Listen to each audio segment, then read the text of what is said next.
know me, I'm Jane Gardner. I work with my husband in our structural engineering firm for the last 20 years, and I'm out on the internet to help others with their home business. So we've been talking about the 5 steps to identify when starting your home business, and we're actually going to be starting identifying the steps. Previously, we talked about your mindset and your vision and your why, and today we're going to be actually talking about your target market, which is really the first step when you're thinking about starting a home business. The last time we talked about what your ideal revenue would be, so you have a rough idea what kind of business you want to start. So for today, we'll be looking at identifying your target market. You can then create a unique solution, set up your business basics, define your brand, and develop a realistic marketing plan. So today we're going to identify your target market and your niche and your customer. So today we're going to investigate how profitable your business idea could be. In the last module, we defined identifying the things you're good at and find satisfying. You also wrote down your business ideas in as much detail as you could. Now we're going to investigate how profitable this business idea could be and identify your ideal client so that you can assess whether what you're offering is in demand. So, here let's look at whether you can make a living running a business based on the idea you already identified. The questions you need to ask are, is there an existing demand for products and services in your chosen business area? If so, then you know that people are already buying similar products and service and there is a market for them. And this you can ask the question offline in a brick and mortar or even online. So have a look at your local phone directories to see how many of the business that you'd like to start are out there. And if there's enough that have been around for several years, you know there is a demand and there is a market. So then ask yourself, can you add value to the existing market? This will put you ahead of your competition and help you make sales. So if offline, you could look at what kind of service you could add to your existing service that you want to have in your local area that no one else is doing. You could also just be available because there's so much demand, so you don't have to worry about the unique solution. But certainly the brand will help you when you're messaging and talking about your business. Can you provide a solution in a way that has never been before? You may have something completely unique to offer in the world. For example, with our structural engineering firm, we don't do large projects. We actually do small projects and then put that together to make an income. And there's very few large engineering companies that will do small projects like we do. So we can do them easily and quickly because we aren't doing 2-3 year mining projects or something. So you have to look at what's your unique solution to your business or product. And you'll find these answers by doing research. So it's crucial no matter what your business project. It doesn't matter if you offer physical products or virtual services or want to sell them online and offline. Research is crucial no matter what the business project, because you don't want to start if there's no market. So research the existing market for your product or service. You can go on Google and YouTube and put your business project into the search engine, and you'll probably find pages upon pages of results. Ignore the first ones, as they are paid advertisements. You can usually see ad written next to them, so you can't be sure they're truly part of the popular results. Spend some time looking at the websites and videos on the first page to see what's being offered, and see how you can provide a product or service that is unique to those promises of those businesses. You could also put your business project into Amazon and see how many products and books are listed with that product or service. Several thousand listings show that many people are buying in that market. Too few listings or low ratings or lower Amazon rating or list, there may not be a viable market for that business. Too many listings and the competition will be fierce. So make some notes from your research. This is valuable information. You'll want to hang on to it. We'll return to competitors in a later module, but right now, remember what you've discovered is a snapshot and gives you a guide only to start you off. You'll refine your detail as you start selling and build your own figures. So, who's your target customer? You've got to identify who your target customer is. These are the people who want and need what you have to offer. They are the people you would like to have as customers. They are probably already purchasing similar products or services from someone else.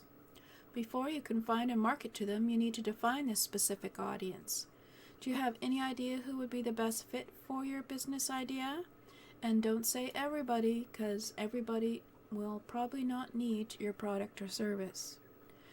So a few examples of businesses with clearly defined target markets would be a shopping network that targets working mums over 30, a career counselor who targets men facing redundancy in the chemicals industry, an online app store that targets teens who see themselves as alternative, a camping goods supply store that targets people in holiday areas, or a kitchen designer who targets upper middle class cooking aficionados.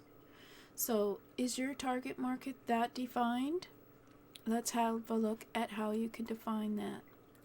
So, you have to decide what your target market is by looking at creating a target customer profile.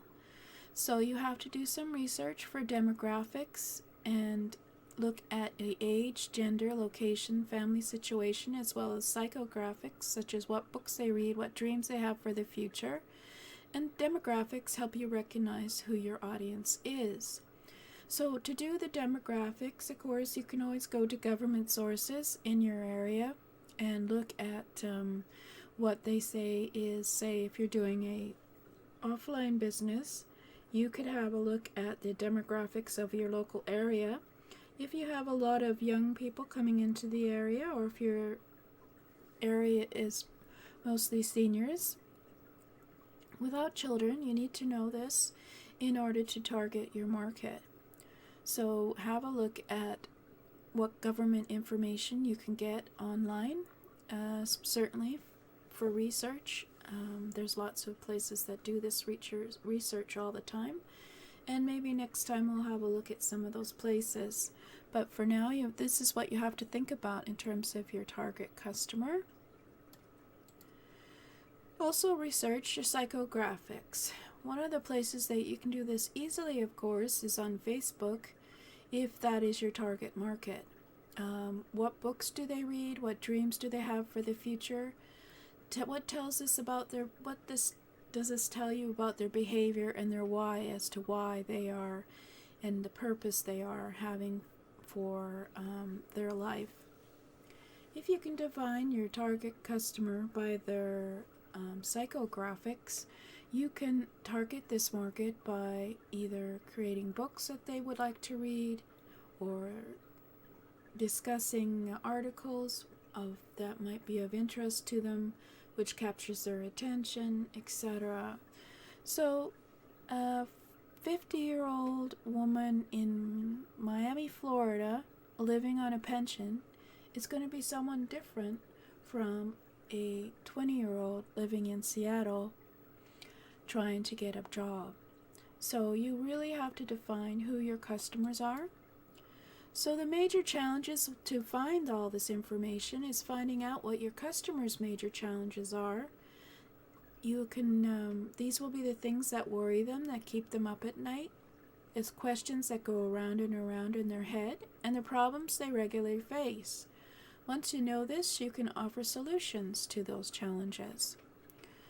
So go where your ideal customers hang out online and ask questions, and then you'll find out some information. Join groups on Facebook, LinkedIn, Instagram, and so on, whatever is most relevant to your niche. You probably belong to some groups already.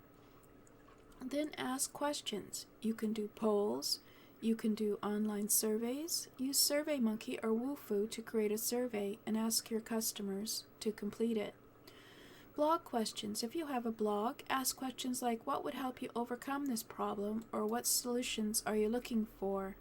Get specific about your market. People worry about being too specific. They think they'll miss out on business, but the opposite is actually true. In fact, you may attract more people because you're specialized in what you provide and to whom. Don't be afraid to get specific. This concept is called niche marketing.